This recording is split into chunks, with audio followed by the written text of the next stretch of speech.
Well, I want to welcome everyone to the Light Board meeting for October 11th, 2013, 2023, 2013. Um, First on the agenda is upcoming meetings and minutes. Our next meeting will be on November 8th. And then we go into December 13th with a special budget meeting on the 20th, and that gets us through the end of the year. I would like to, I'm going to send around an email about this, but I would like to get board members' thoughts on doing 2 meetings a month starting in Q1, because we have a lot of things that we need to get through, and we're falling behind. So I'm going to send around an email asking about availability and time to do so. And I hope that staff, I know this is pressure on staff as well, but we do need to address things. I've got some requests that haven't come through onto our agendas. So I'm going to send that email, but then let's move on to minutes. And Warren, do you mind leading the effort on minutes? Yeah, sure. There were 3 minutes that were circulated early on, and then I reminded folks about them yesterday, and I am hoping that we will be able to approve those 3 minutes. On the September 13th minutes, John made some minor edits to correct some typos. So on the September 13th minutes, is everybody ready to vote on those? Yeah, I think John is. Okay. Oh, and so Bianca's here too. yes. So Yeah. Bianca, did you hear that we're going to, well, are you ready to review the September 13th minutes? I think you're muted. I took a quick look at it and it looked okay. So Yeah. I think we're happy. I'm happy to vote on it. Great. I'm a chair, so I'm not able to make the motion. Could John, do you mind making the motion to approve the minutes of September 13th? Yes, I move that the Light Board approve the minutes of September 13th. Second. We got a second from, we'll call it Warren. Bianca. I vote yes. Yes. John. Yes. Warren. Yes. And I agree as well. So we've approved the September 13th minutes. And then going to a blast from the past, we have the April 12th minutes, which had been circulated, but we didn't vote on them previously. I know that's before Bianca and John's time, but I'm hoping that we could still vote to approve them. Yeah. And also, and I was going to, and we also have the July 12th minutes, which is a similar situation. Although I guess it was July 12th, which John made the edits to. But I wonder if we could do a motion to approve both of those minutes at the same time. I have minutes for April 12th, April 26th, and July 12th. Could we do all 3 or? Yeah, that's okay with me. All right. John and Bianca, are you willing to do all 3 as well? As long as that's possible. Yeah. If I mean, I can vote on, I wasn't there, but yeah, I think these are minutes, and yeah, as long as that's okay, that's okay with me. Yeah, considering how old these minutes are, I'd rather get them out than to delay it until Alice is here. So Bianca, do you mind making a motion to approve the April 12th, April 26th, and July 2012 minutes? Yeah. I make a motion to approve the April 12th, April 22nd, and July 26th minutes. Yeah, we got the dates wrong. Oh, okay. I make a motion to approve the April 12th, the April 22nd, April And- 26th, April 26th and July 12th. Well, 12th minutes. Excellent. Do I have a second vote? I second. All right, Warren is the second. So John, do you agree to approve the minutes? Yes. Okay, and Bianca Yes. and Warren, Yes. and I agree as well. So great, we got 4 sets of minutes approved, and those can be added to the website. Next on the agenda is the director's update. So Dave, please take it away. Thanks. So on September 13th, staff participated in a panel presentation to the Concord Business Partnership. They spoke about energy efficiency, electrifications, opportunities for commercial property owners. Staff also briefed the partnership members on our strategic plan, progress on achieving carbon-free power, and available capacity to meet electrification needs. It was a good event, and the staff did a good job. It was actually the same morning as the last meeting, so that's why we were missing a bunch of staff on the meeting. CMLP, along with the Sustainability Department, as a co-sponsored, held an EV test and drive event on October 1st at the high school parking lot. 128 people test drove EVs by 17 area dealerships. So it was a very well attended event. A lot of people were driving EVs for the first time. And we had a lot of positive feedback. So that was very good. We had 27 people staff the event. It was well organized. It included CMLP staff, the sustainability director, and members of the EV working group, climate action committee, and E&E's EV specialist, along with the high school green team. So that was great, and it was covered in the Concord Bridge. So if you haven't read it, it's certainly out there. This Saturday from 10 to 2, we're going to be hosting an open house. We haven't held an open house in a number of years, primarily because of the pandemic, but it's a good community event. We usually have a good attendance.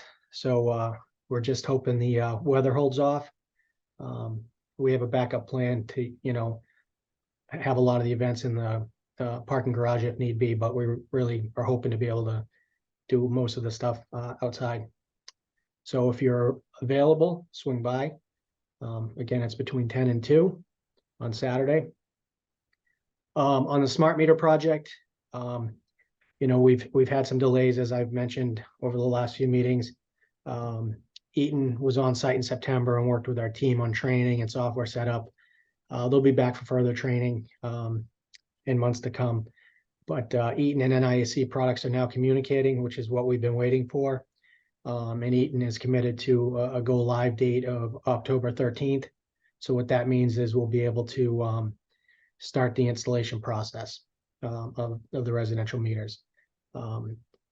We also, Carol and I met with an electrical contractor, that to help expedite the process. So we're looking at all the options we can to try and get back on track because we are behind. So more to come on that, but finally got to go live date, and that's the important piece. We're nearing the end of the collections efforts for 2023. The winter moratorium is on November 15th. That's an annual date. Our last day of disconnections is scheduled for the 7th. And then the team will transition over to the lien process. So that's, and the moratorium generally opens back up in March 15th the following year. Sometimes it's delayed until April, depending on what the DPU wants to do. Kearsarge at the landfill solar, we've been in contact with them. The current inverters that they have up there are not going to be supported by the manufacturer. So they're going to be looking to replace the inverters in that process. I had a discussion with them about expanding if possible. So they're doing a proposal for us that includes installing new arrays on the existing location that actually produce more energy. They're also going to look at expanding on the site, and then in the proposal they'll include a battery as an option. So I'm excited to see what comes of that, but it certainly if we can expand and maximize that area, we will. And so I'm hoping within a couple of weeks we have that proposal to review. And then the last thing, I'm going to have Laura just do a quick update on the Chariot Solar project.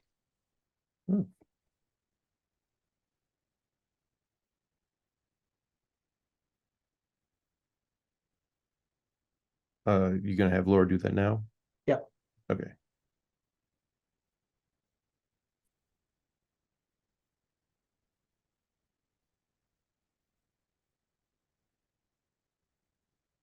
Can you all see a PowerPoint slide?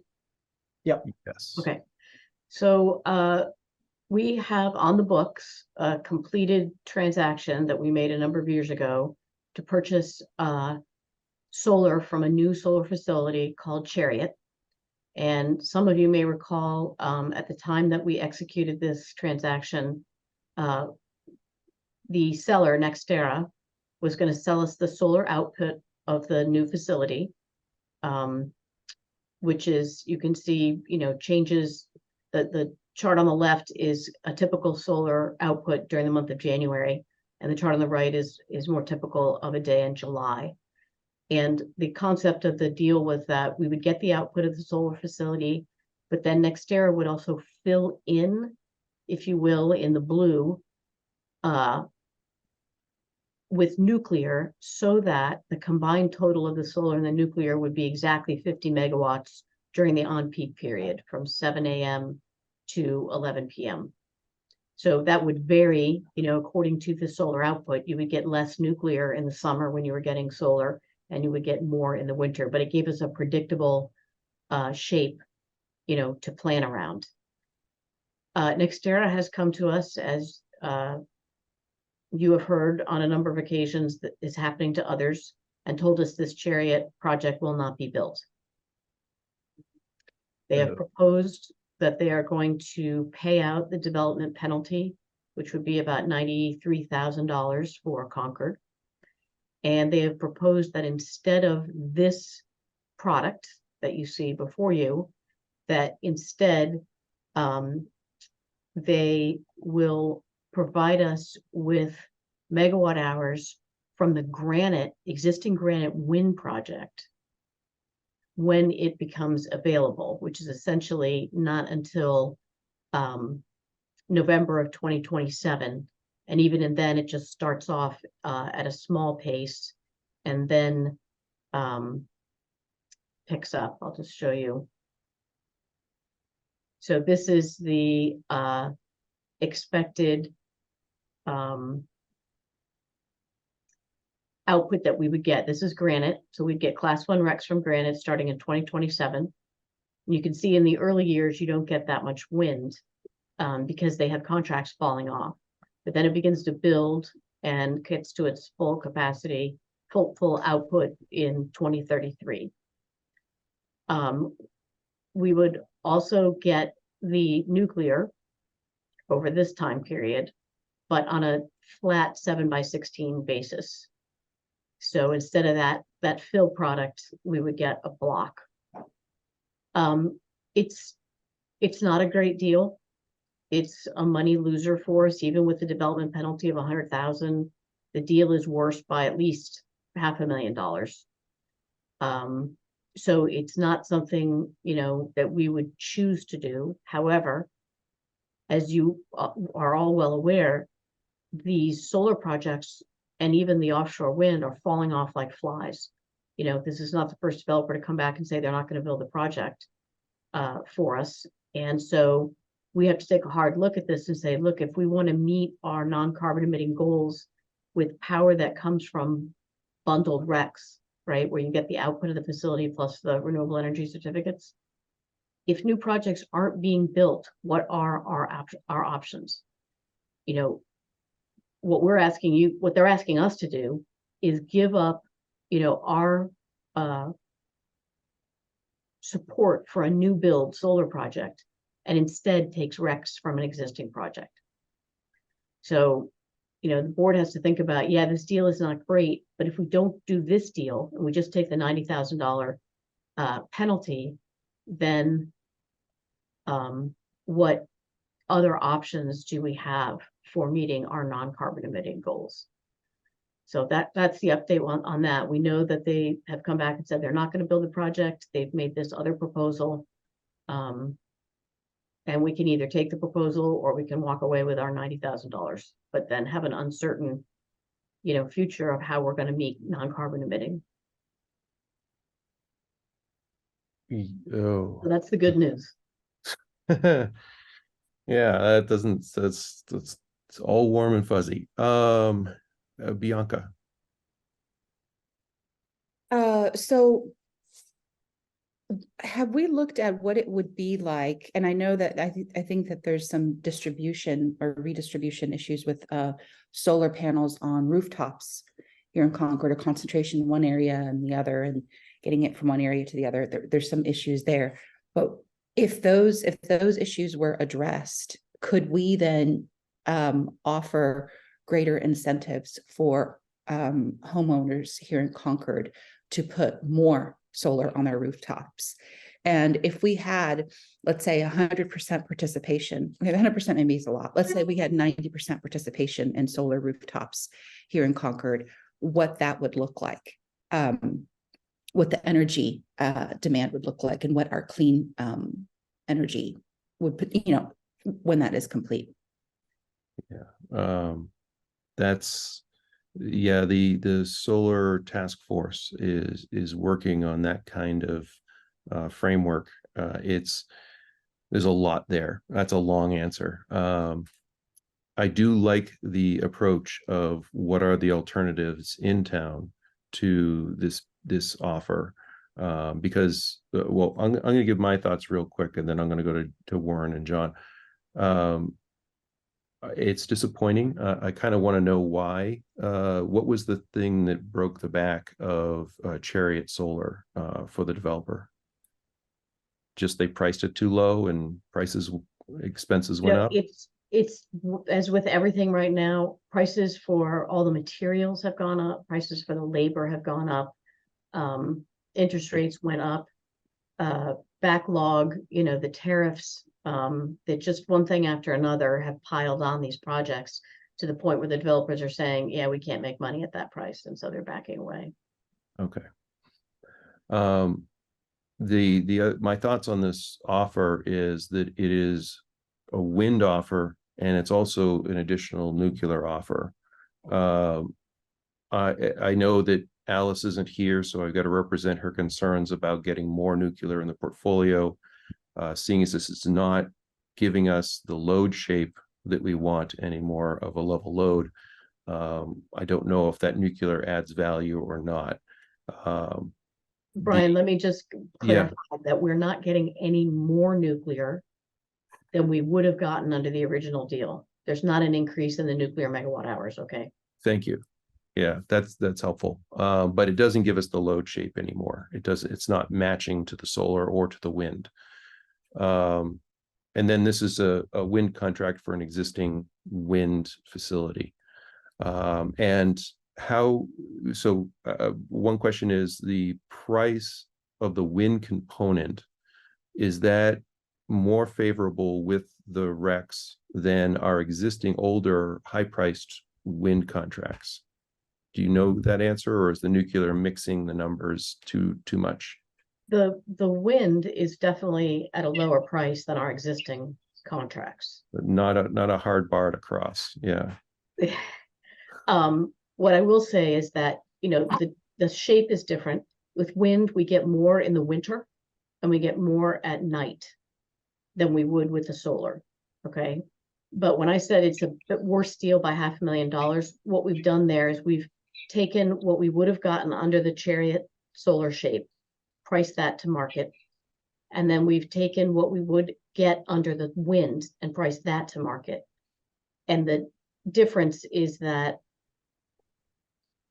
the wind is $500,000 over the life of the contract, more expensive than the original deal would have been. Even though Nice. taking account for the shapes, the seasonal and the hourly shapes, which have already been factored in. Okay, so you compared the wind to the solar from the Chariot offer, and that's the wind is more expensive, and both are renewable, both include the RECs, and so forth. That's great. I'm going to go to Warren. Warren, your thoughts? Yeah, what I want to know, how does this compare to us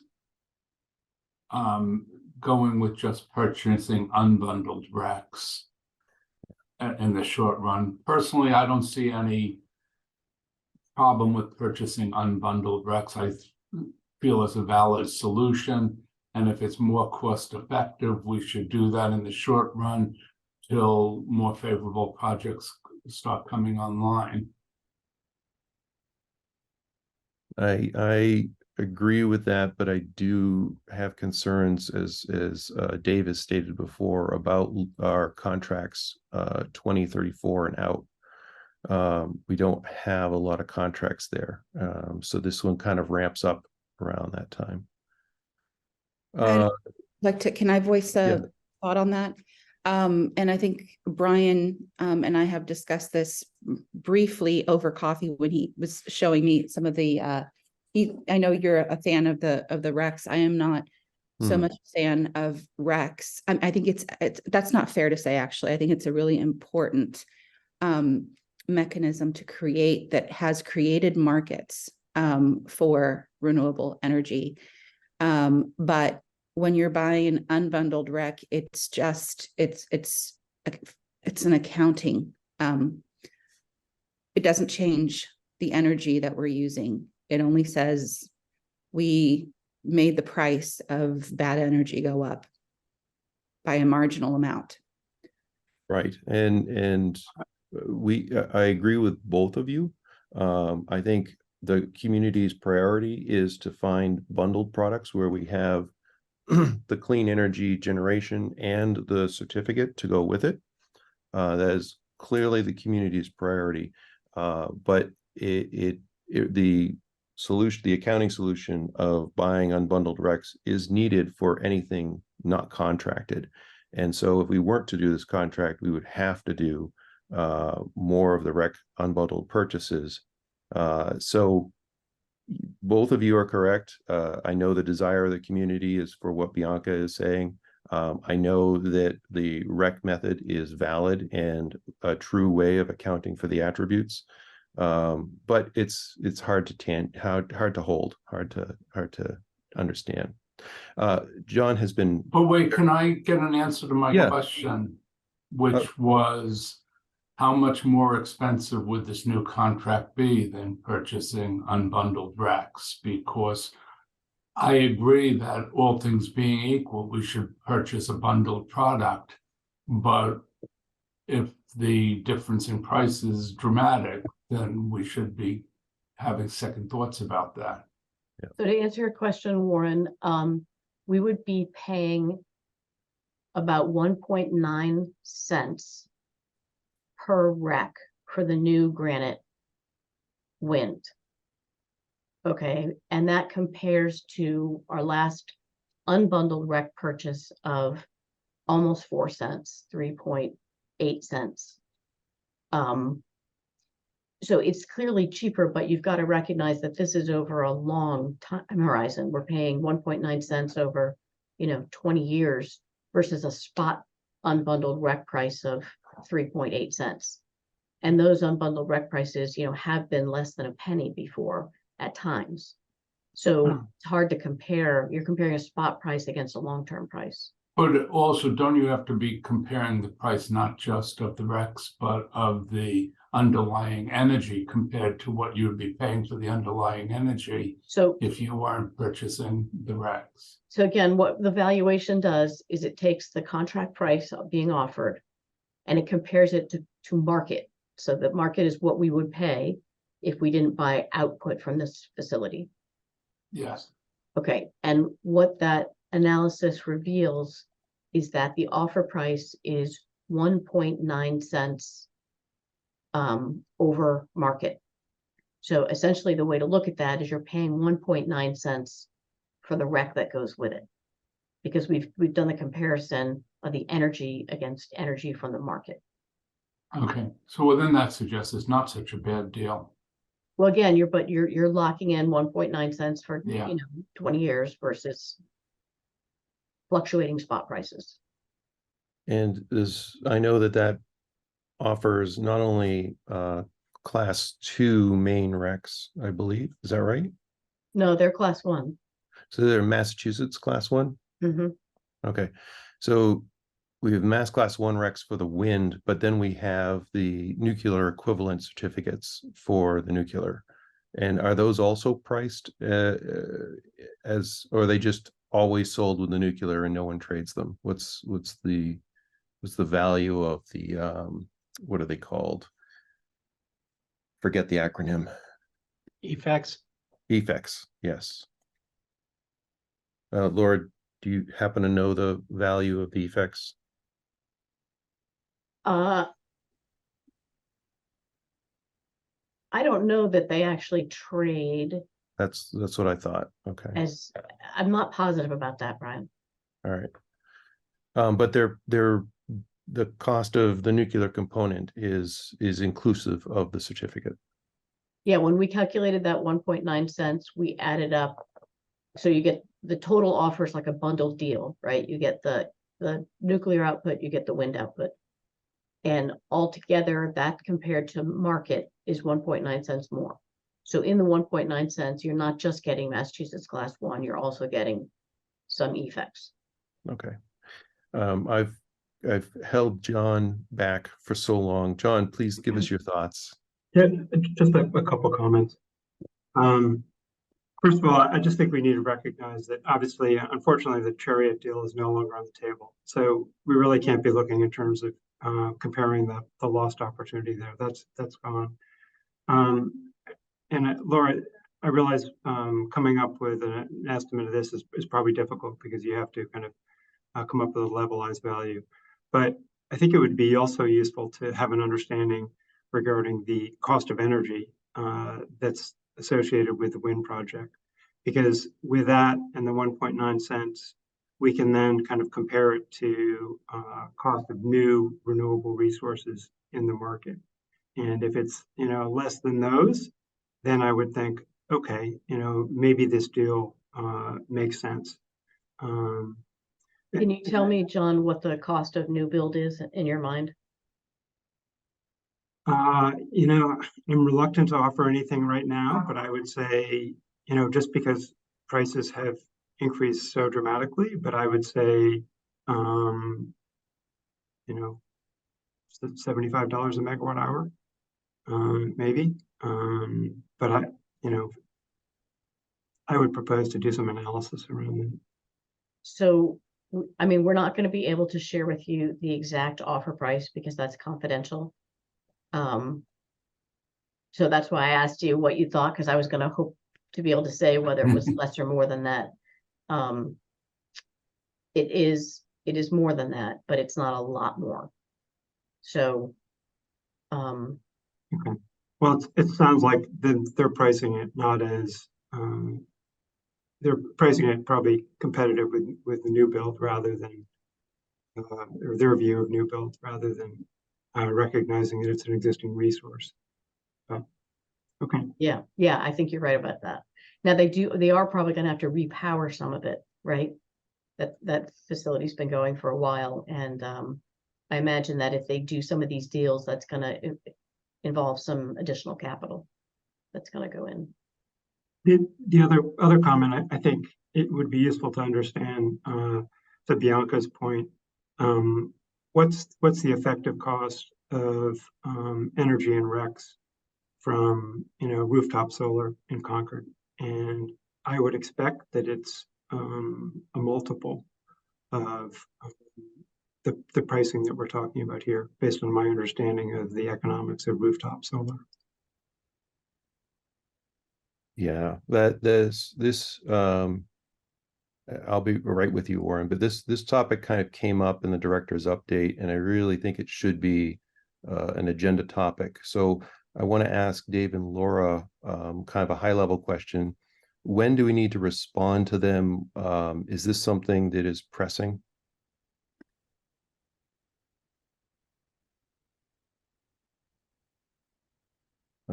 Laura, you're muted. I don't know if you know. That's okay. I'm not saying anything, so being muted isn't affecting it, but I was just looking to see if we've gotten a drop dead date on this. I mean, they are looking for an answer. They came out with this proposal more than a week ago. So, They haven't given us a date yet. okay, and that's why I can't find it. But they are looking for an answer, so and you know, just to add to the conversation, something that needs to be factored in is the amount of projects that are out there right now are few and far between. So, you know, And do you think that the market condition is based on this inflationary pressure, making projects that were proposed, 2 years ago becoming financially not of value to the developer, so they're willing to pay you to get out of the contracts? That's why you're not seeing so many of these? yeah, I mean, it's the cost is a It's- major factor in the materials. Yeah, and are they reproposing projects at higher prices? Is that what's going on, or are the projects just not appearing because the developers have stopped finding it of value? Yeah, they're just not popping up like they were. So there's Okay. only a few out there. This is one of them. You recall this is the second contract that has been pulled. Yeah, Uh, gravel pit. yeah. Yeah. So Well, gravel pit went forward, correct? Because it was pulled, but then they changed the numbers and they're still going forward. right. Warren, more thoughts? Yeah, Laura, when you said the rec price was the equivalent of 1.9 cents, was that only for the wind recs, or is that also assuming 1.9 cents for all that nuclear output? It includes the nuclear. Yeah, So you're paying, if you were to try to break the nuclear out and say those were less valuable, then you'd be paying more than 1.9 cents for the wind. Good clarification. Yeah. So okay. that really does lock us into a high rec price. Now, one thing that E&E's been mentioning to us is that they say there are not a lot of locations or sites in New England for large, developments like the Granite Wind, which is why they kind of think repowering and reinvesting in the Granite Wind project is a good idea, because it's already been a disturbed site, it is there, and we might as well make the most of it, kind of thing. Yeah. I mean, isn't some of this, whether this is a good idea or not, a function of where we think energy prices are going over the next 15 years, and whether we think, leaving aside the issue of the rec price altogether, whether it's a good deal to lock in a long-term contract like this at the energy prices you're projecting. If we think energy prices are going to keep coming up, then it's not such a bad thing to lock in for the long term. But if we think that, inflation's going to ease, supply is going to get greater in general, and energy prices are going to go down, then we may not want to lock in something at this high level. Yeah, anecdotally, I know my father lives in a national grid territory, and he's paying about 50 cents a kilowatt hour right now. So that's due to our reliance in New England on natural gas and the Ukraine war, and our shipments of liquefied natural gas to Europe has made those prices go up. So can we predict a war affecting energy markets? You know, Israel is now affecting energy markets under the fear of Iran and Saudi Arabia being their output being affected. There was no direct effect on output, but it spooks markets and prices go. Yeah, it's anyone who can predict the value of energy over any length of time is already a millionaire, billionaire. So it's a very hard thing to do. Yeah, we Actually, definitely, I wanted to chime in here because just for some background, I did 20 years as a sovereign credit analyst. So my job was to look at macroeconomic trends. One of them was looking at inflation and predicting markets. So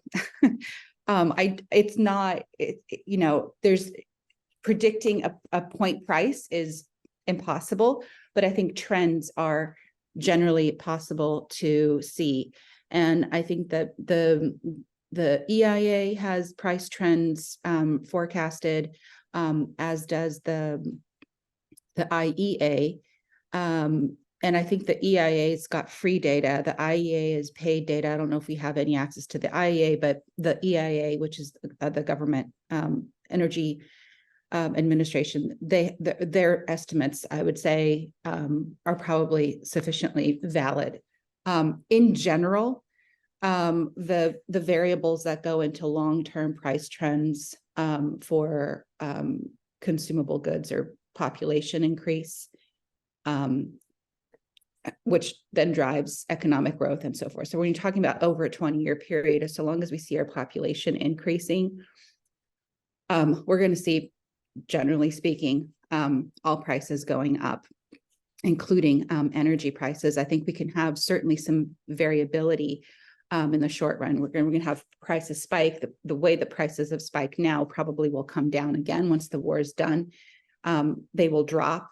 But so within that volatility, that up and down, there's going to be that up and down, but the general trend, the long-term trend line will be up. Okay. Now, I guess we could say, like, are we getting this at a spike that's way above the trend line, where the trend line is expected to end over a 20-year period? We can take a look at that. But I think in general, we should expect energy prices to continue increasing.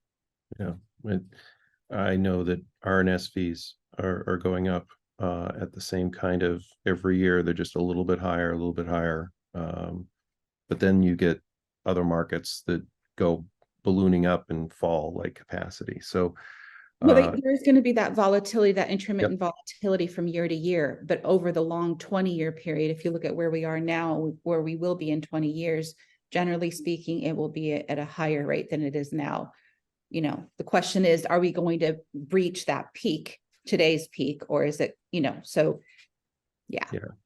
so one counter argument I'd like to just put out there, and I'm not saying I completely believe this, but it is a possibility that if we are very successful in building offshore wind and other renewable resources, it is possible that energy prices will go to zero. Based on people selling the generation at a loss to get the value of the credit? Well, because the thing will already have been built. Okay, somebody forward bought it, right, and paid for it to be built. And now there's so much renewable generation that you don't have any natural gas in the stack. And we've got a long way to go before we get there. But I just want to put that out there as a counter argument that that's one possible future, right, of many. So I just wouldn't bet all my eggs that prices are just going to go directly up and stay up. I mean, they're likely to happen, but may not. I think zero would be almost impossible, because somebody's got to make money with selling energy. I think it did happen to go to zero in Germany for a time. I think it was during 2010 to 2013 when they were overproducing solar, and much like we have the problem here, they didn't know what to do with it. They were giving it away for free to Poland. But that was temporary. And once they fixed their distribution, that quickly went back up. So what Laura's talking about is So right now, for offshore wind, people are entering into long-term contracts, right? So the Massachusetts utilities, Connecticut utilities, Rhode Island utilities are essentially paying for this energy. And so the developer is able to finance the project. With a long-term contract and with a project that has no variable operating costs, the operator of that unit will be selling it into the market at a price close to zero. So there are some people that are of the view that there isn't this, sustained, this likely to be this sustained increase in underlying energy prices. It all comes down to a market structure question, and it's probably beyond where we can go today. But I guess the argument that I would like to make is, Warren raised a really good point in terms of if we're talking about paying $19 per megawatt hour for the nuclear energy, that to me is a really considerable premium for that energy. Essentially it's well beyond kind of what carbon prices would indicate would be appropriate. And that to me really calls into question kind of the economics of this deal. I think as well, it would be useful for us to kind of have a kind of common understanding in terms of how we're going to, Laura, you outlined the analysis that you did. It made sense, but I think it would be useful for the board to kind of have a kind of common understanding in terms of how we're going to evaluate these alternatives, and just, as well as an understanding in terms of what are the alternatives likely to be out there in the market.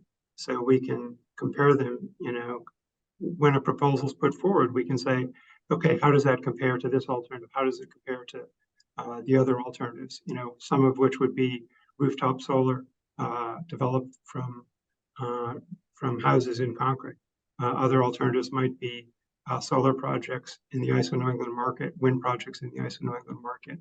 And it's important to recognize as well that the light plan has a portfolio, and as Laura is indicating, in some instances you're going to be potentially for certain resources effectively spilling energy to the grid, and that's going to have a value that's considerably different than energy that's produced when there's in fact a need for it. So just some thoughts there. Yeah, I'm gonna because this is part of the director's update and we are way behind on the agenda. I think Dave and Laura, I think if they come back to us and say we need some kind of decision, prior to our next meeting on the 8th, I think this needs to be a special meeting in the 4th week of October. If we have a deadline to meet. If not, we can do it at the November 8th meeting. But I think the board would like to have more discussion on this topic, and we don't have the time today to give it its due. Is that a feasible way to go forward?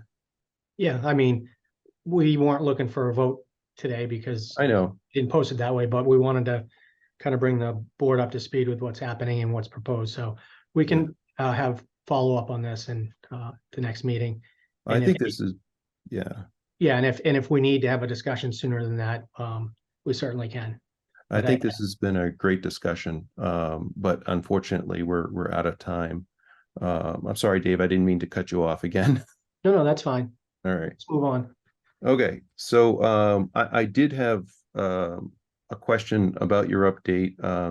Can you give us an update on the level 3 charger at Rideout? What's the status of that? So we have all the chargers, both chargers are in. We have to complete the trenching, and we're waiting for disconnects to come in. That's the one piece that we don't have. So, and that's why we filed the extension on the grant. So the goal is to have it completed by the end of the year. Okay. All right, great. So moving on, do any other board members have questions about the update topics other than the solar? I don't see any hands raised, so I'm going to move on to Jason and the broadband update. Hello. I'll try to be brief since I know we're a little behind. Today marks broadband manager Dale Hartling's 1-year anniversary. So I just wanted to thank him for his year here. He's made a big impact on the team, and I appreciate his service to the town and to CMLP. I also want to thank the broadband technicians. We had a great month in September. We completed 25 new installations for customers, and that's at a high for about a month, for about a year, excuse me. We've conducted a few network engineer interviews. We've got 3 scheduled for the next week, 2 first-round interviews and 1 second-round interview. We're bringing somebody in later this week, so optimistic that that goes well and we can get somebody in that position soon. We're excited, as Dave mentioned, this weekend is the 125th anniversary in the Public Power Week celebration, so we'll have some broadband staff there on site doing some splicing demonstrations, having some equipment, fiber scopes and OTDRs, and discussions on broadband. We're also going to have a demonstration of our high-speed internet, how it relates to maybe not a synchronous service, so something like Comcast that people have, to take a look at what the upload speeds are and what the video streaming capabilities are when you have that synchronous speed. And then I just want to mention we have a brief maintenance window scheduled for this Friday at 5 a.m. We do not anticipate any impact on customers, but we do announce these anytime we're doing work on primary circuits. This has been a repeat issue in ISPs having installing a new circuit for us to replace the existing circuit, and they do have to do testing sometimes, and so sometimes there's a brief moment where they switch equipment from one to another, but we've been assured at this juncture that they just need to have some time with the equipment. They don't really need to take anything down, so we'll be sending that out to through news and notices, and I'm posting it on the town website. And that's all I have for my update. Wonderfully brief, but yes, it's great work. Thank you for the advanced communication about the potential risk of an outage. That way customers can be like, they can be given the information to make a plan. Whether they do or not, well, that's up to them. All right. Next on the agenda is to talk about the policy for renewable energy certificates. Dave, who would you like to lead this? I'll start it out. So we put together a draft policy for the board to consider. I know Brian has some comments he's going to have after, but it was distributed yesterday. I can share my screen so you guys can see it.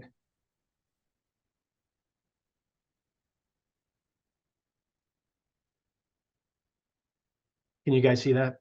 Okay. Yes. Okay. So this is what we proposed. Laura, feel free to jump in at any time. The effective date is not, like I said, this is draft. So this is more to get feedback from the board and see if they want any additional changes.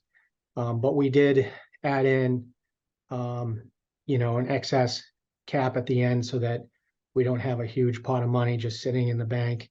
And the proposal would be to use the PCA for a give back when we get over $100,000, and we have purchased enough credits to be carbon free.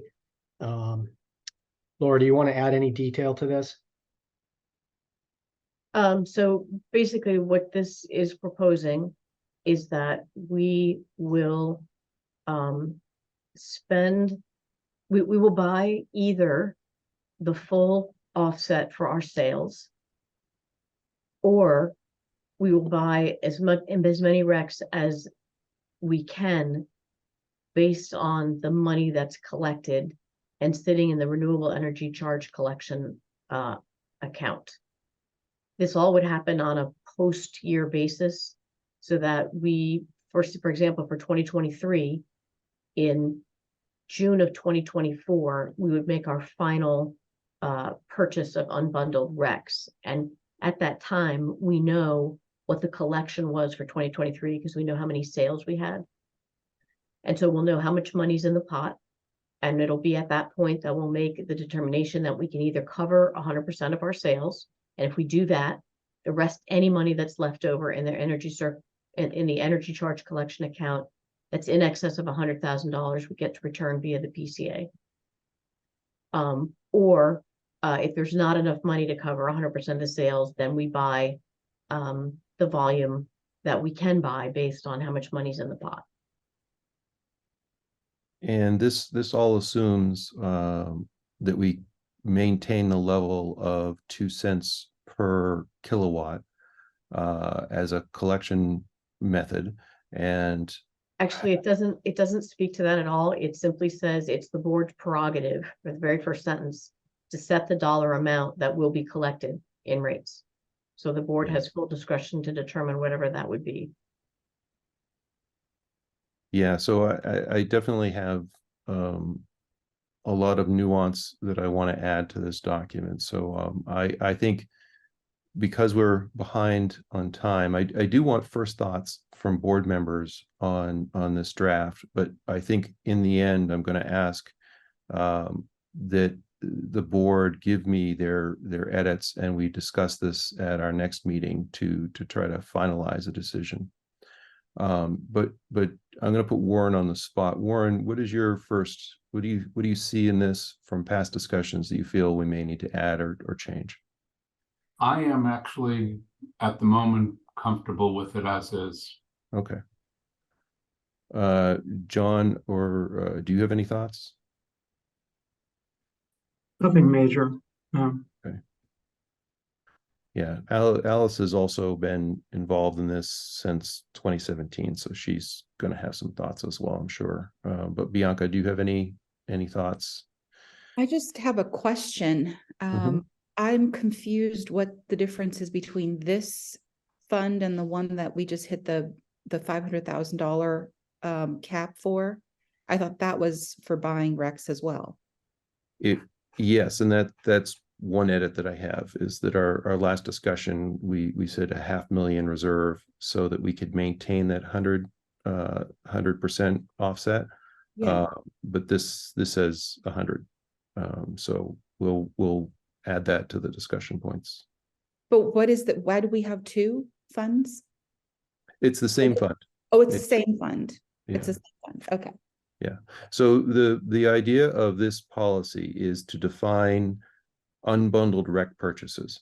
Where we need to state in here that the priority is to find bundled rec purchases, but we have a 2 cent premium in our collection of the energy charge, and that money is to be spent on spot market purchases that we can't bundle with a rec, to go with anything that's uncontracted to keep us at 100% of sales being non-emitting.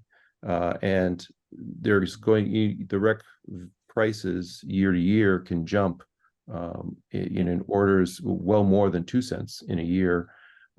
So I feel there has to be some mechanism for managing rate shock, where we don't suddenly increase our rates by 4 cents because last year prices for RECs went up significantly and we didn't hit our 100%. So I think there has to be some kind of leveling mechanism.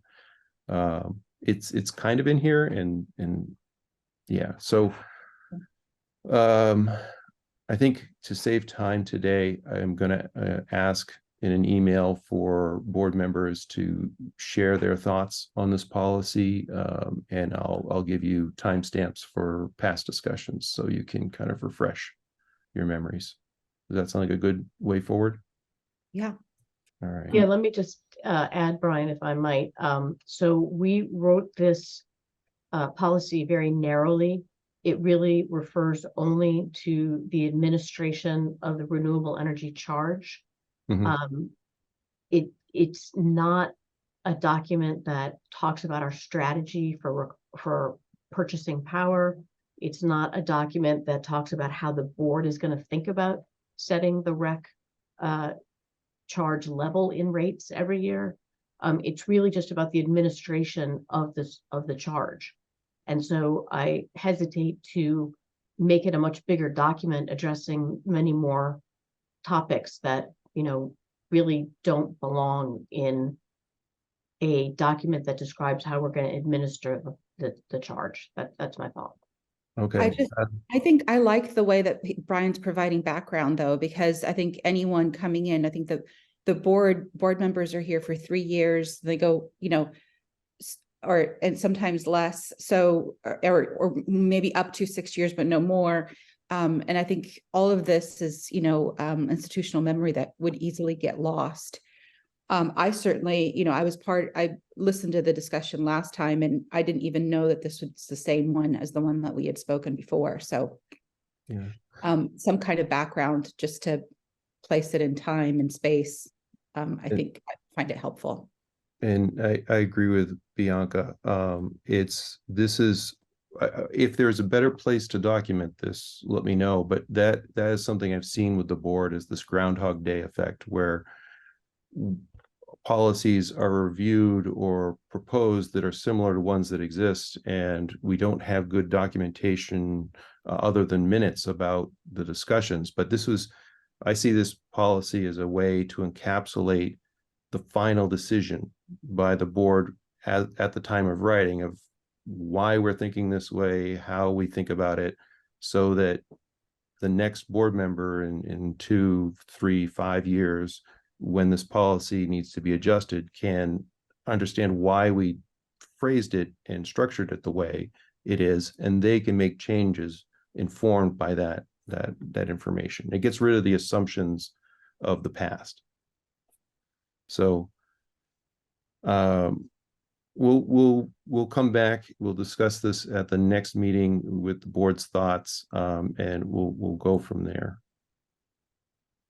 All right. So now we're on to a rate hearing. So I'm bad at opening rate hearings, so I don't have Alice to help me out with the exact language. Who's going to give me a hand, because I can never get this right? Dave, do you think you could help me? Sure. So you need a motion to suspend the regular meeting and to enter into a rate hearing. You need a second, and then you need a roll call vote. Okay. I move we suspend the regular meeting and open the rate hearing. To discuss it's a new rate, correct? Yeah. Yeah. All right. Roll call vote. Warren. Yes. Oh, I skipped a second. Could I have a second on the motion to open the hearing? I see John's hand. So Warren, yes. Bianca? Yes, open on the rate. To open the rate hearing. To open the rate, yes. Great. And John? Yes. And I agree as well. So we're now in the rate hearing. So next step is what, Dave? So at the last meeting, there's a couple pieces to this. The last meeting, the board voted to support a $6.50 second meter charge, and to have it apply to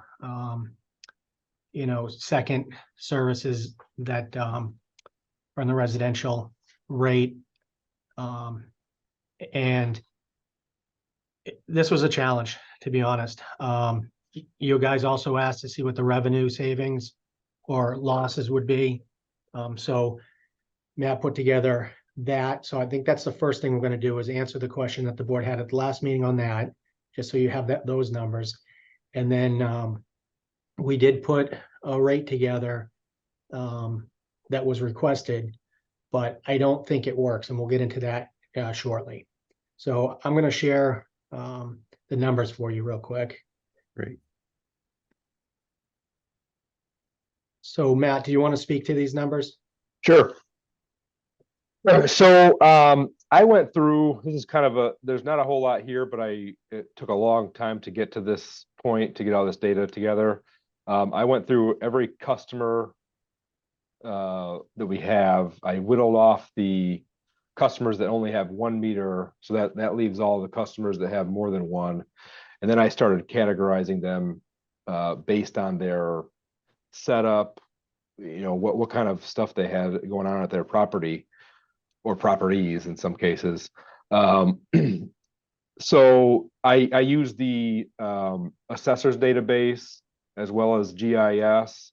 And then in a few cases, I had to go to the our meter department and kind of get an explanation on what was going on in certain properties. So I'll just start going through them. The first one you see is the ETS heat pump. All of these customers have more than one meter. And the reason for that extra meter is because they wanted to be on a special rate.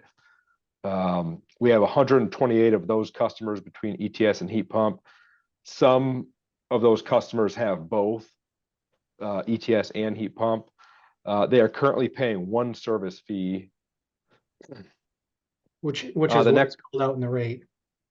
What's that? Yeah, that's called out in the rate that they only pay 1 meter charge. And that service fee is on the R1 residential rate that they're paying. They are not paying it for the ETS and heat pump meter. The next group is time of use. There are 30 of these customers, and they are also only paying one service fee. And then there's a couple other time of use scenarios where there's a second structure. So they have maybe a garage that has time of use. And then the other one is the whole home where they don't pay the R1 residential class. They only are on time of use for their entire home. Between those two groups, there's 4 of them. The folks with the second structure, they're currently paying 2 service fees. And then the whole home time of use, they're only paying one service fee. Now, the next 2 groups are the 2 groups that you guys are probably most interested in. They have either they have a second structure on their property, which is a second service line going to that structure. I tried to break them up between what we talked about last time, the ADUs. I think it was alternative dwelling units and non-alternative dwelling units. And I think that was kind of the line that we had drawn at the last meeting that we wanted to see. So this was very difficult because the assessor's database, which is what I was planning on using to categorize them, was not very helpful. It's pretty inconsistent between properties. I don't know what the issues are there, but so I took a stab at just categorizing them. We've got 58 properties where they have a house and then another building on their property that has a service and a meter, and it appears to not be a dwelling unit. It's a garage or a barn that does not have a living space. They are currently paying 2 meter fees. And then the next group, it looks like that second structure is either a house or some sort of living space. There's 64 of those, and they're also paying 2 meter fees. I believe the group that we had talked about before was the non-ADUs, the second structure being a non-ADU. That second meter fee would be reduced down to $650 from $1,850. The money savings or the loss in revenue from that is going to be about a little over $8,000 for the year. And then moving on, the last 3 groups, these are just kind of some one-offs. There's a handful of properties where they just have a house and they have 2 service lines. It doesn't appear to be an apartment. I think in a couple cases, the meter socket that they needed for their home was not available. They couldn't purchase it at that time because of the industry is kind of behind. So they put in 2 service lines with 2 smaller service meter sockets. And then the last one is the one we've talked about a few times, the house with the guest house, the pool house, and the staff kitchen. They're paying 4 service fees. Any questions on this data? I know so you have a revenue change and you have positive and negative values. can you explain how the calculation went there? Because I don't quite follow the numbers. So the top part, the ETS, heat pump and time of use, I just put that there in case there was, we went to some sort of policy that changed that to the new meter fee. Currently, there is only, those customers are only paying one service fee. If you put the second meter on the 650, this is what the dollar amount would be. Okay. But both those programs, it's a utility program requiring a second meter. So Correct. the board has been consistent on that one, that we don't want to charge a fee when the utility is deciding to add the meter socket. Yep. And we're not proposing to change that, Brian. We just were Okay. showing what the numbers would look like. All right. So the whole home time of use, they have 4 customers, they have 1 meter.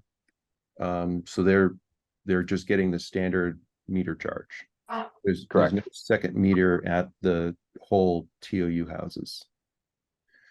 The second, so there's just above that, the one, or more than 1 meter TOU second structure. So this would be a house that has 2 meters, the second meter being on the on a structure. And they would get 2 service fees. So they would get the 2 full service fees. That's what they're currently getting, yes. Okay. Well, that's what they're currently getting. And then let's keep going with the dwelling units. Like we're going to the bottom. I know we talked at the board meeting specifically about this one customer that has 4 meters. And, it's an outlier, but the decision was that they should get 2 full meter fees, one for the home, one for the auxiliary kitchen, because it's kind of a living space. And then the other 2 meters would be at the second meter fee. And that was what was proposed at that meeting. So there would be a reduction of 2 of those fees. So it'd be 2 second fees and 2 first fees. But Brian, can I just, yeah, so you're saying that the kitchen counts as a living space, but the guest house doesn't? I I'm don't sorry, the remember a guest house, decision being made on this so house. yeah, what board. Alice did a good job of explaining why 2 meter fees. And it was, I may have misspoke about the kitchen. It maybe was the auxiliary unit. But it was 2 customers. If you have a house with bedrooms, you should be paying one of those equal shares, as she put it. And if you're just putting to a garage or to a structure that isn't where you're living, then it should get the second meter fee. So that Okay, was, so the challenge is going to be that's going to be almost impossible to determine yeah. realistically. Yeah. So, but what I was getting to was, we're looking at less than, we're looking at small numbers here. And this is now the 3rd board meeting. We've discussed this, and it's been asked for the entire year, that this change be made. So I really want to get to a conclusion. So, does any other board member have questions about this spreadsheet before we move on to the proposed rate? I don't see any. Bianca.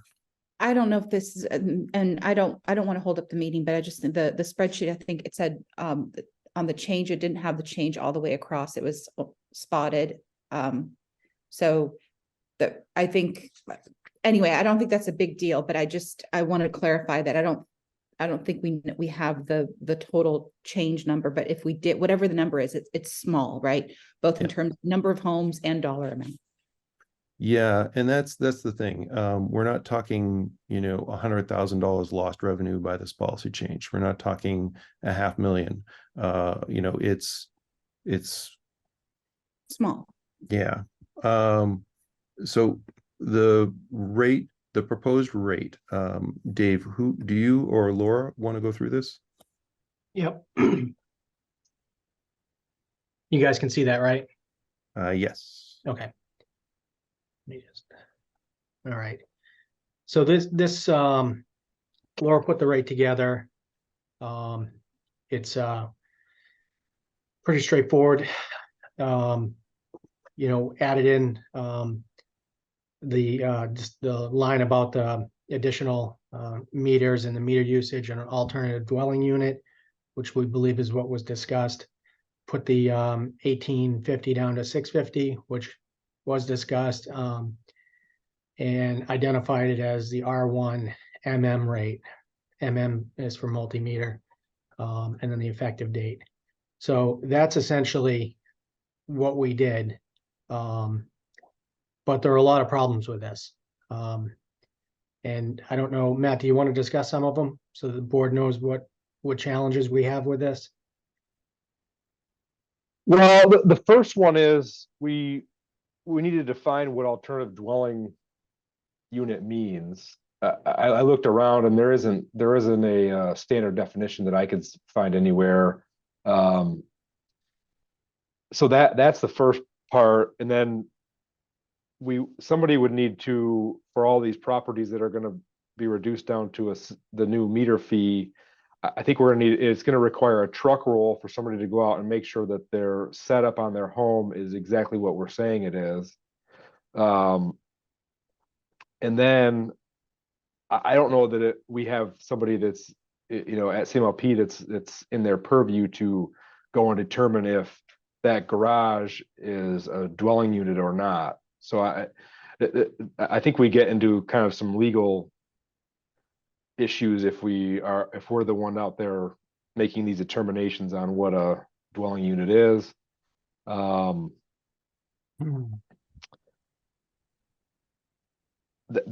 to me is the big one. Also, the timing. If we're going to put a tariff, a new rate out there, and we're going to say it's effective January 1 or whatever the date may be, we have to have all those truck rolls completed before that date to figure out which customers need to be moved to a new rate. And if we don't properly apply that, well, then we're not treating the ratepayers fairly, and we can get dinged by the DPU.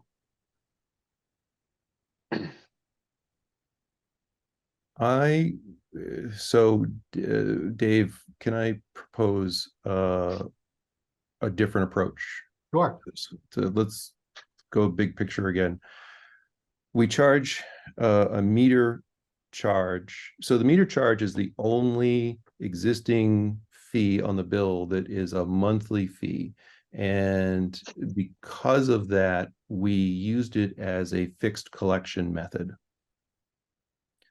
So what if we were to change the meter fee to what it used to be, the old definition, where it was about $7 or so.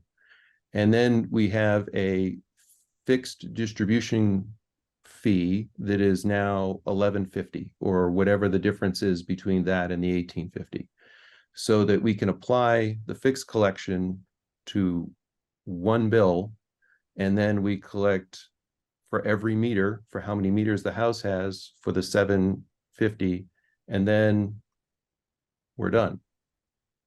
Because that's the concern, is that people who have multiple meters are paying this $18.50, and they're paying two shares. That's what we're trying to solve. So maybe we need to break out the fixed collection of distribution into its own line item, and that way we can apply this. Now, that does mean that house with 4 meters is going to get one of those fixed collection charges. We can talk about that later, but I think, and we can decide that the meter charge applies to only customer installed sockets. And that way ETS doesn't get the second $7 charge and so forth. I think that's an easier approach than what we found ourselves in. So the majority of the complaints that have come in have been from the EV second service, right? Mm-hmm. And so the simple solution is to create a rate for that and take care of that problem. That's more manageable internally in terms of workload and getting all this done. And we can still have a second meter charge for the other things, but all the issues that Matt brought up are all real challenges for us. So yeah. So you would propose a EV rate that would state that that meter is a fee of $6.50, and it would apply to those auxiliary garages that we're trying to solve. Correct. Well, That's just to an be- easier solution. What was that, Yeah, Laura?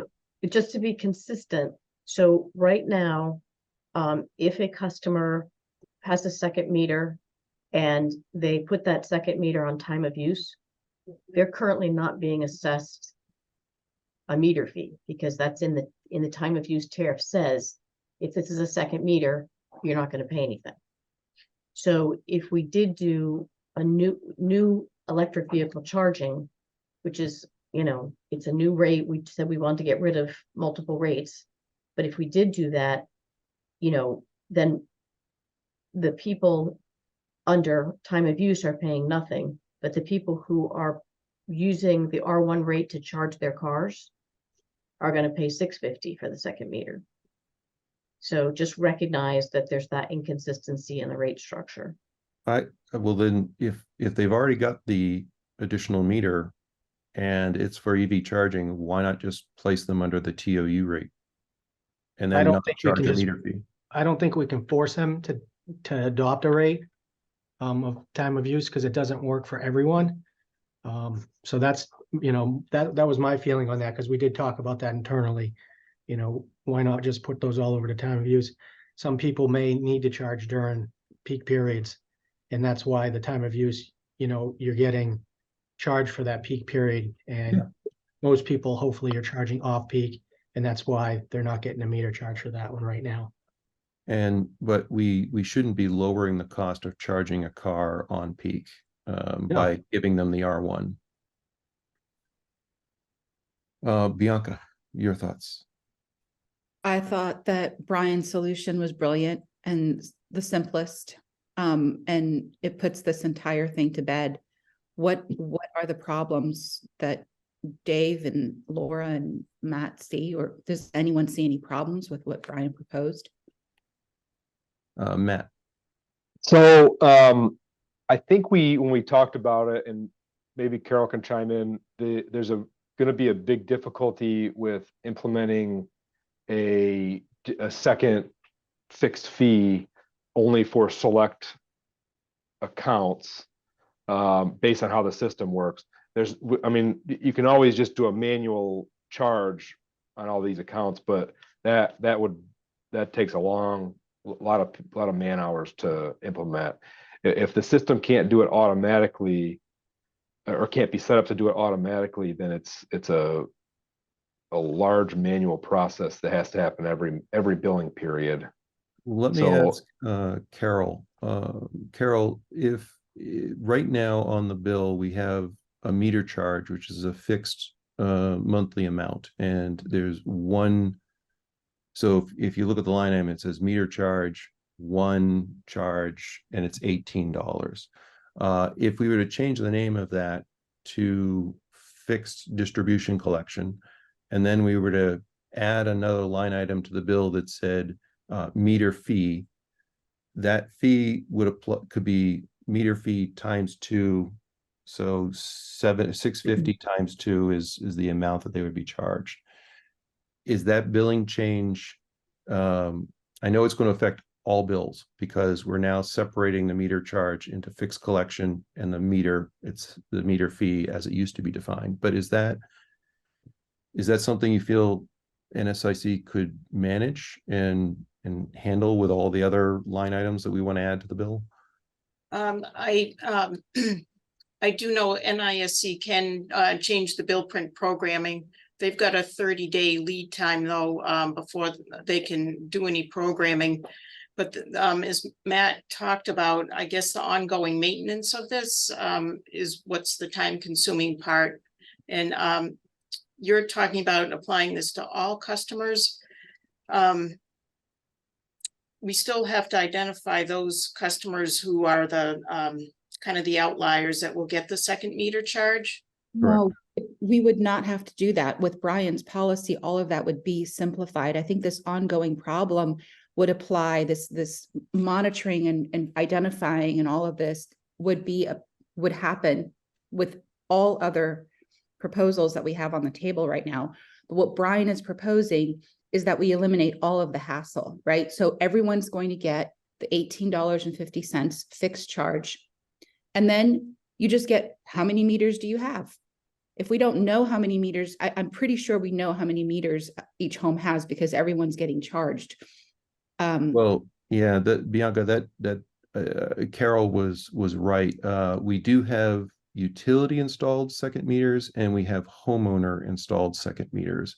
Homeowner installed second meters should have 2 meter fees. Those utility installed meters, like for ETS and others, should not get a second fee. So that distinction between who requested the second meter still needs to be done in the billing system. So I misunderstood your proposal then, because I thought that your proposal was everyone is going to get, if you have 2 meters, you're going to get charged however many meters you have in your home, you're going to get charged $6.50 per meter, regardless. Yeah, so you would reduce the $18.50 by $6.50, and then you charge a $12 fixed distribution collection. You charge a $6.50 meter fee, which equates to what we're doing today. But then if you had multiple meters, you would pay that $6.50 multiple times, except if the utility installed the second meter. So if they were the EV time of use or the ETS or the heat pump rate, those meters were installed because the utility needed to meter for that rate structure. That wasn't the homeowner's decision, so they shouldn't pay the $6.50 every month. And we don't have a list of those homes, or we do, but then that's we do, and I think we should be able to do that. But I think what Carol and Matt are saying is that distinction of utility installed and homeowner installed is identified in a manual process, and that is going to take staff time to administrate. Is that correct, Matt and Carol? Yeah, so I'll try to explain as best I can. So the issue is not the meter fee. The changing all the meter fees to $6.50, that's actually pretty easy. It's the $12 or $11 fixed distribution charge that's being applied to on a different basis than that meter fee. That's where it gets kind of hairy, because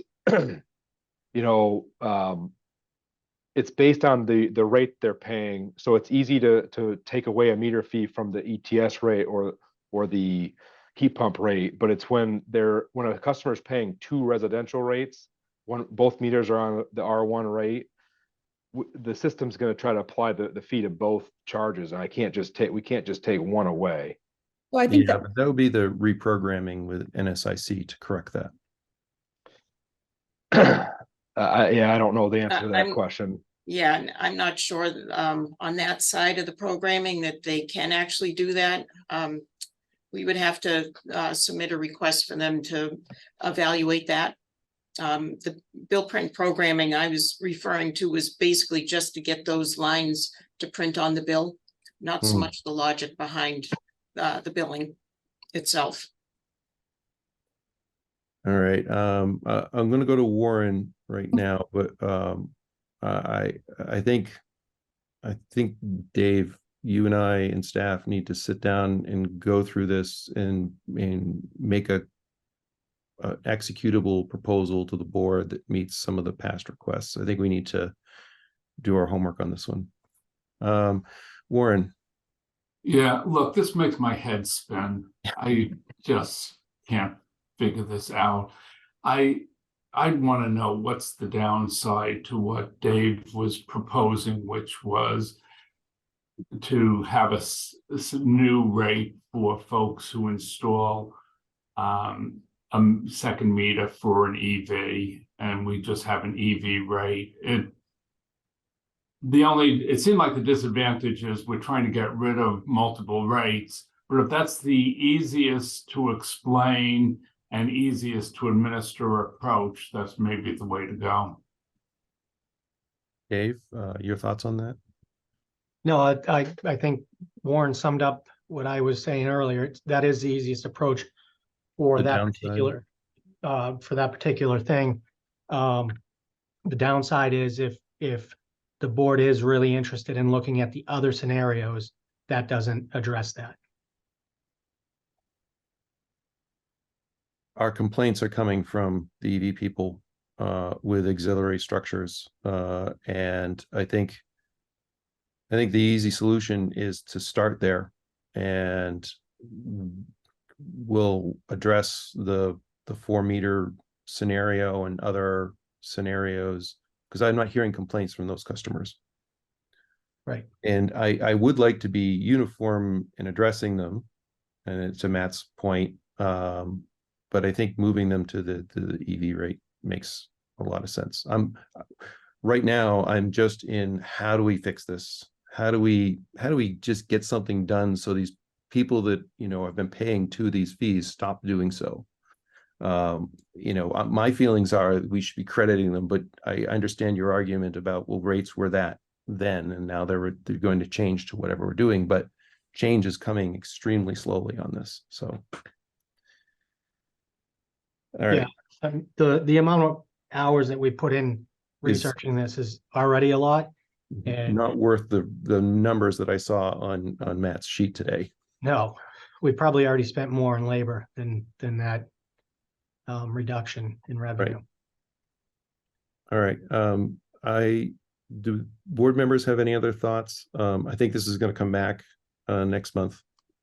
So any other thoughts on what should come back next month, or any? We opened up the voting, didn't we? Well, yeah, I want to get board's thoughts. Then I'm going to go to public comments for the hearing, and then we're gonna close the hearing without resolution. So Pamela Dritt, would you like to share your thoughts on this recurring meter issue? Yes, please. 13 Concord Green. Can we not eliminate a multiple meter fee for all ETS, heat pump, electric vehicle charging, and keep the full meter fees that are currently in place for other buildings, such as the 4-meter mansion? Yeah, so We need to incentivize EV all electric installations, and the proposed new additional meter fees do disincentivize that instead. And wouldn't it be simpler to we're say, not proposing that change? Pamela, we're not going to add a fee to ETS, heat pumps, or EVs. I mean, for those who have double meters for those We don't purposes. have a meter fee for ETS. We don't have a meter fee for those people you described. It's the auxiliary structures. It's Yeah. only those with a separate garage that are getting the 2-meter fees, and it happens that those customers are using that for EVs under the R1. Yes, so I think it would be much simpler to eliminate the extra meter fee for those customers than if you're going to change, than making the auxiliary meter fee lower. Just leave it for the McMansions and people who have double meter fees for other purposes, whether they're required from the CMLP or whether they were the choice of the homeowner, doesn't matter. What matters is what they're using it for. We want to incentivize EV. Okay. And all electric heat pump too. Yep. All right. Phil. Yes, thank you. Sorry to add a little layer of complexity, but I'm in Mill Run in West Concord, which is a zero net energy community next door to Riverwalk. Some of the people in Mill Run, the 14 units, have the meter installed, the EV charger installed in their separate standalone garage. Others do not.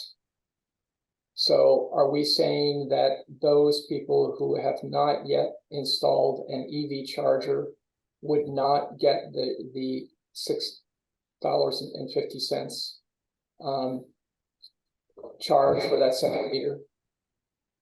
Currently, we haven't figured out how to apply that fee. So that was what this rate hearing was hoping to conclude, but it appears it isn't. I would suggest anyone who is in that scenario to opt for the time of use, because if the customer decides to do TOU for EV charging, there is no meter fee. And that was what Dave was proposing, but he can't mandate that a customer pick up a particular rate as the utility.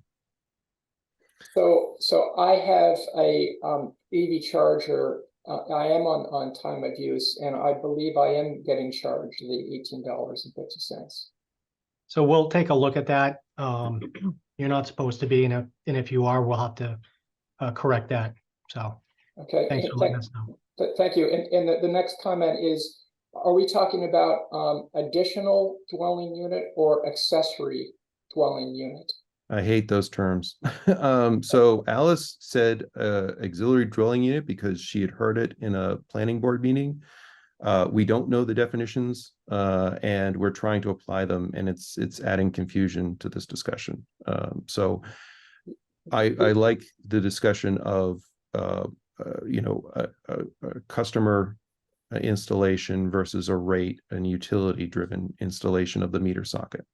Yeah, just I did a quick search, and there is a clear definition of accessory. Again, yeah, I'm trying to remove that from our discussions because it is confusing. And yeah, I understand. Thank you. Janet.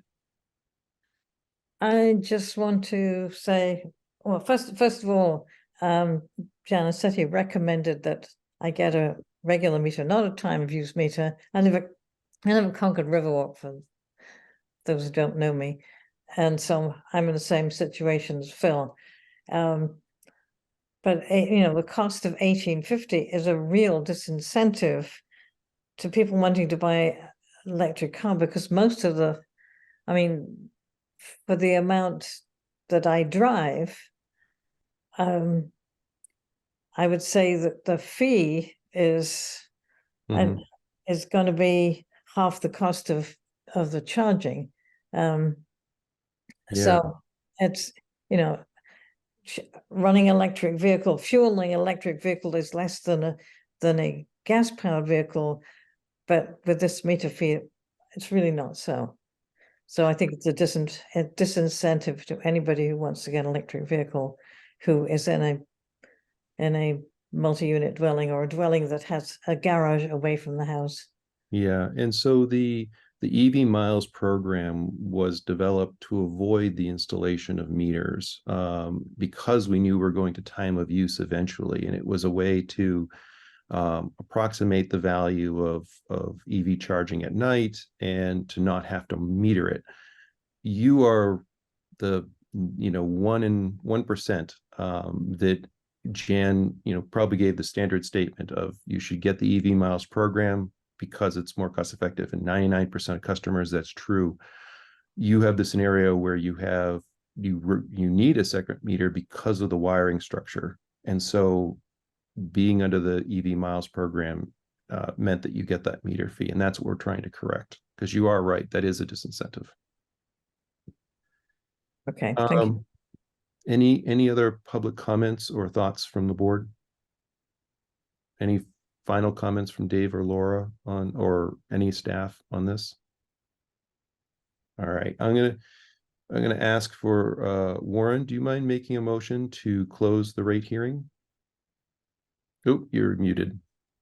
I move we close the rate hearing. Great. Could I get a second from John?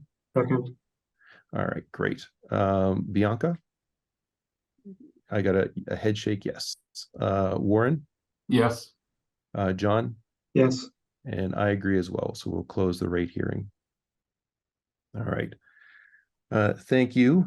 And we're going to move on to the settlement only generator and metering domain. This was a request I had for an update from Dave for the board. Dave, do you want to take it? Yeah, Laura, do you want to kind of run through this? Sure. So you may have heard the term settlement only generator. That was an early strategy that the light plant had for being able to bring more solar onto our system. As you know, we talked about many times, if you get too much solar on certain days, we don't have enough load for that locally produced solar to serve. And so that ends up being excess production that needs to go somewhere. And the logical thing to do, well, we have two options. Build a battery, which is very expensive. You're talking probably $8 million for a 5 megawatt battery at least. Just to put it in perspective. Build a local battery and store it yourself, or the more cost-effective option, if you can, is to push it back to the grid and let the grid act as a big battery. They'll buy the excess solar during the hours we can't absorb it. And then just as we do today, when we need more power than we're producing locally, we buy it back from the grid and serve the local load. The ISO has rules about who can push energy back. And when you do push it back, you can end up changing your status on the ISO from what's called a load serving entity, which is what we are now, to a generator. If you get classified as a generator, there are many more onerous financial and risk positions that you are obligated to take. So CMLP would like to avoid being classified as a generator if possible. And in discussions with E&E, they've developed an even more clever strategy for pushing energy back that will not get us classified as a generator than the settlement only generator option. And it's called a metering domain. It's an artificial construct, within the rules of the ISO, but it will basically enable us to push energy back to the grid without paying any transmission up to 5 megawatts. Under the SOG, we were going to have to pay Eversource to wheel it back to the grid. Under the metering domain, we will not have to pay that transmission. And this has been verified by our counsel in Washington, D.C., our transmission specialist, that is the case. So we feel very confident that this is the most cost-effective strategy for dealing with excess solar for the immediate term. Again, it's only good for 5 megawatts. So basically what it does is it buys us some time. We can continue to build solar on our system, particularly rooftop solar, and some of the smaller installations can continue to be built while we're pursuing a longer term solution, which is likely going to involve a battery. Great. Any other content to share? No. Brian, Yeah. for background for the new board members, I will send out a PowerPoint presentation that was presented by E&E so that you guys have the background on that. So I'll send that out later today. Yeah. Thank you. So the strategy here is to backfeed when we have those 11 a.m. Sundays in the spring and in the fall where we get a really low load. We can remove that concern with this contract to backfeed to Eversource, and then as we measure the backfeeding, we can decide the amount of storage we can purchase in future years based on minimizing the use of this metering domain. I think that's a good strategy. I think it's a good buffer. I have questions about the substation and the engineering that may need to go in to safely design that to do this. Dave, do you have any thoughts on that? Yeah, there's some upgrades that we'd have to do at the substation to allow for the reverse power. They're not cheap by any means. There's relays and other equipment that would need to be upgraded and tested and reprogrammed. So we've kind of looked into that a little bit. But you're talking expensive relays. So it's a capital investment that would be funded from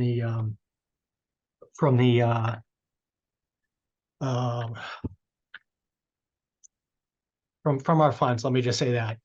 Okay. Drawing a blank at the moment. But you don't see a bonding town meeting for this kind of project? No, I don't think it would be that high, to be honest. I mean, it's gonna be expensive, but I don't think it's gonna be a bond situation. Okay. And with the metering domain, is there any other standing fees, quarterly, monthly, to have this option available to us? Is there any, because I know that was a big barrier when Eversource came back to us about the settlement only generator, that transmission cost. Is there any of those kind of ongoing fees for the access? No. Great. The cost is going to be the capital investment to be able to actually physically turn the power back the other way. All right. And it has the same limit of 5 megawatts. Okay, great. Any other questions from board members about this topic? I would like to see this move forward and get a study done on the engineering needs and the capital investment, so that we can assess that. And I'd like to know a general time horizon on when you think we will need this function within the distribution system. At what point will we hit that? Like if we do the middle school and we do the slope at the landfill, are we getting to zero at the substation kind of question? Yep. I mean, we're already pretty close, Brian, right? Yes, I do. So, I mean, the answer to your question of when is it needed, it's if we've currently got a cap on solar installations that, can come on unless they're paired with a battery. And so in order to be able to lift that cap, we need this now, essentially. There's the answer. Great. Is there any other questions from board members on this? Where are we on the time? So We're behind, but there's only one topic left, and I think it should be fairly quick. okay. Pamela, you have a comment on this particular topic? Really short. Okay. Can we use for these infrastructure sources the REX thing? Because is it a better investment to use our money to buy unbundled REX than to invest in directly building Concord infrastructure such as this and the electric school bus fleet with vehicle to grid peak balancing? That's battery that we have to invest in anyway. And the middle school and so on. I can answer that. So our priority is always to do bundled contracts first, and to do we want to do more in-town solar and storage. We have a goal of 60 megawatt hours of in-town storage. This is a form of storage. This domain metering is a form of energy storage, and it's a lower cost form of energy storage. So I think we're doing all of those things that you mentioned. So can we use the money for? We're going to go over that. I'm against that concept because I think the policy of REX should be focused on just the REX. We have money in other forms to do those projects you're talking about, and we can discuss that later. But requires going into all kinds of things that are off the topic of metering domain. Uh, We're talking about where funds are going to come from for these projects. That's not part of this particular agenda topic. We can do it in public discussion or public comments. okay, Alright. I just want to say, let's do this right now. Fast. Yeah. Yeah, great. Wendy. Sorry. Hi, Brian. So Hi. I just wanted to follow up. This is Wendy Ravelli, 42 Bow Street in Concord. I'm a member of the Solar Implementation Task Force, and Laura just said something that I'd like some follow-up on, and maybe this is back to the solar implementation next meeting, and that is that there was a comment about having a cap currently on solar without battery. That committee needs to hear more about that detail. So not asking for an answer now, but just looking for some follow-up for the committee. Thanks. And I think the board would also like that follow-up, because that was the first time I heard that comment. I'd heard years ago when Fenn tried to add solar, a problem like that, but I want to get an update on that as well. So I guess I'm not clear on what the question is. The 5 megawatt cap is an ISO imposed limit on the Yes. amount we can push back before we get reclassified as a generator. So my I thought you had question was, said- yeah, go ahead, Brian. Sorry, I think we're going to say the same thing, Wendy. I think Yep. you had stated it as people who wanted, like commercial entities or others that wanted to install large solar arrays, needed to do so with a battery.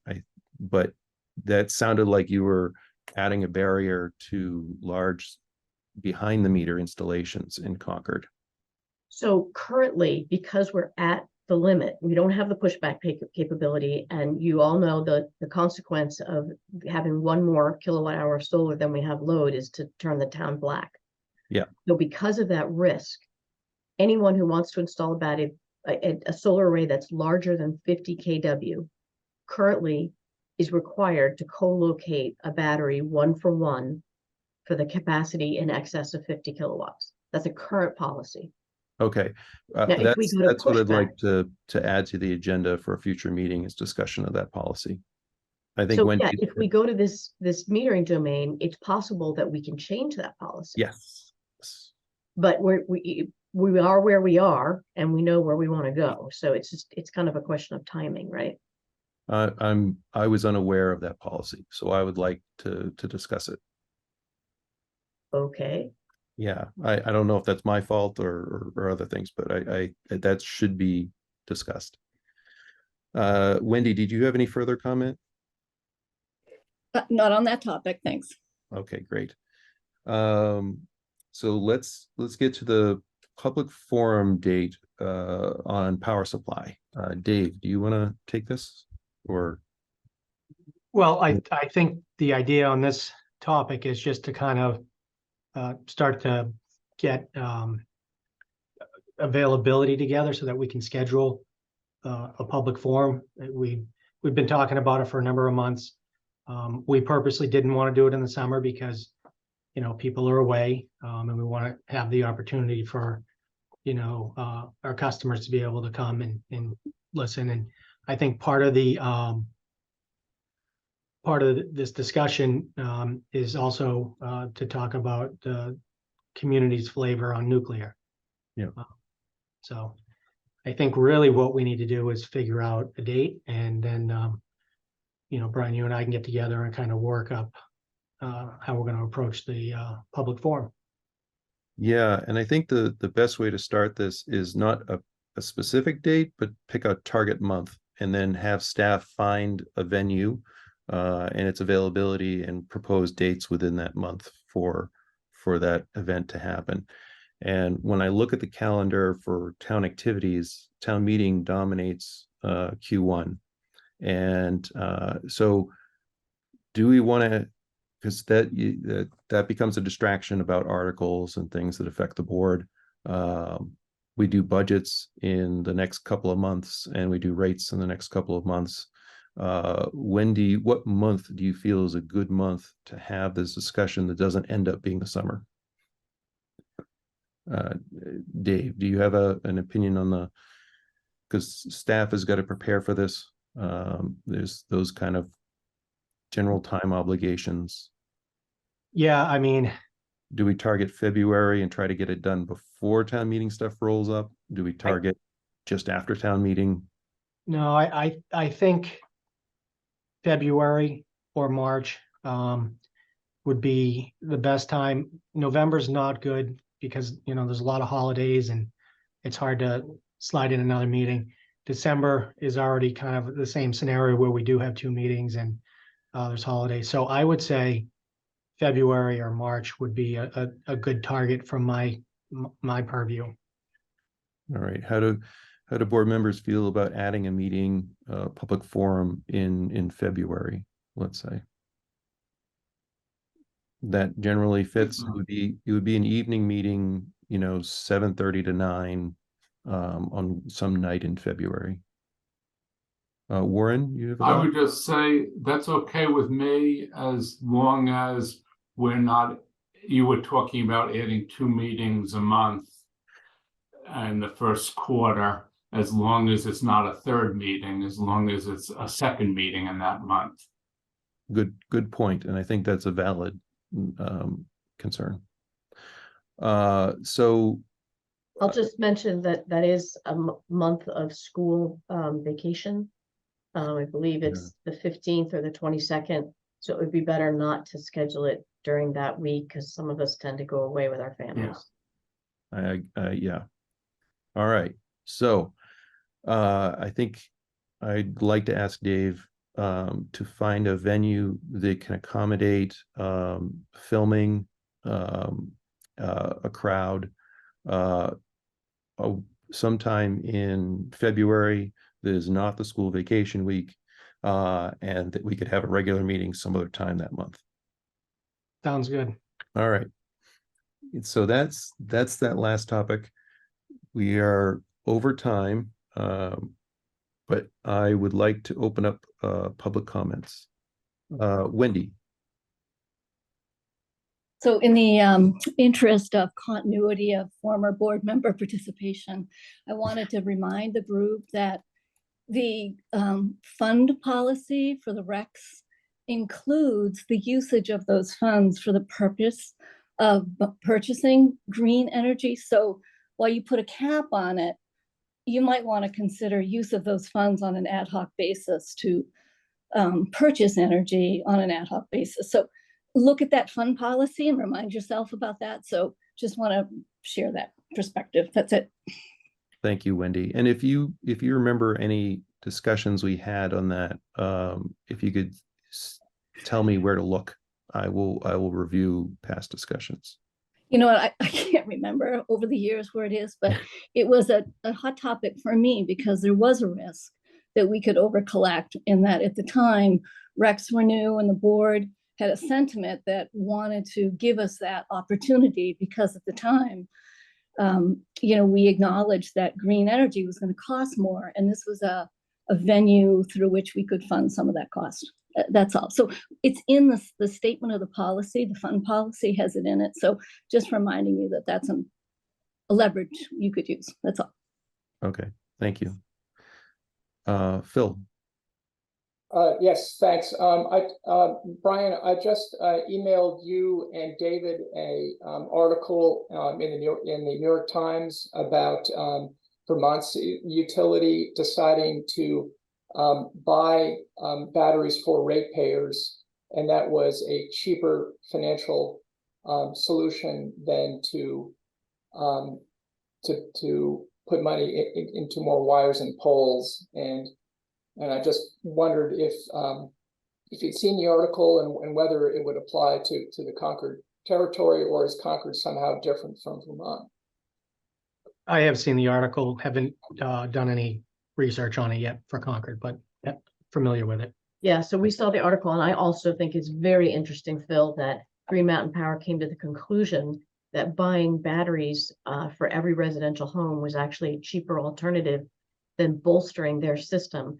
I believe they were looking not just at providing power to an increasing load due to population, but also reinforcing their system. They were going to put some lines underground because they've been paying a lot for storm response. They paid like 55 million last year, when they normally pay about 10. Now, remember, they had historic flooding, so that's probably a pretty inflated number, but it's interesting that their economics showed that. I do think Concord is a bit different.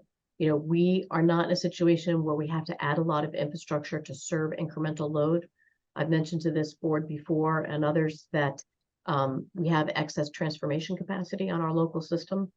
And so we have room to grow our load before having to invest. So the calculation could be different for us than it was for Green Mountain Power, but it's a really fascinating outcome that they've come to there. So yeah, thank you. Yeah. I received it from my brother-in-law recently. So yeah, it's definitely an article worth reading, and I will send a PDF to board members and anyone who emails me requesting it, and that way people can read it. But yes, I agree with Laura that I was surprised that they found it of value to buy distributed storage and install and manage, and I think it's due to their rural service territory. I think it's the long lines that they run to every, to a small number of homes that makes that more valuable than it would be for us. But it's a very interesting article. Pamela. I think that's wonderful, and it is allowing the distributed power generation that we want to end up at anyway. So I think that right now, Concord doesn't even have any kind of subsidies for batteries. And we really need to. Maybe we don't have to go so far as to buy them, but surely we should have subsidies that encourage and make it more financially feasible for homeowners to invest in batteries with their solar storage. Yeah, this is one of those topics that I'm asking for double meetings a month to kind of, these kinds of discussions aren't happening because we're struggling with the one meeting a month. Because what Laura said about getting to the point where we have free power, that's called superpower, and it's really feasible. I'll send you all a great presentation. And it'll be free marginal power once the solar, wind, and battery infrastructure is built out. And we can have power distributed the same way like internet email is distributed, as a sort of a uncentralized, uncontrolled, on-demand system that's much more resilient than the system we got now. All right. Thank you. And thank you, Phil. We're way over time. I just want to make sure it's concise. Yeah, I need to leave by 9:30. Yep. And if you drop, that's okay. Thank you, Warren. Okay. Phil. I'll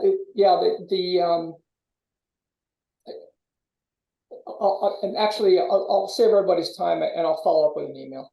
Okay, great. Thank you, Phil. With that, I would entertain a motion to adjourn.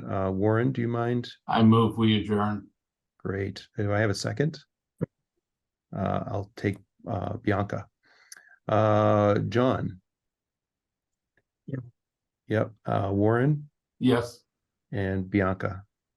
Yep. And I agree as well. Thank you, everyone. I'm sorry the meeting ran late, but we had some good discussions.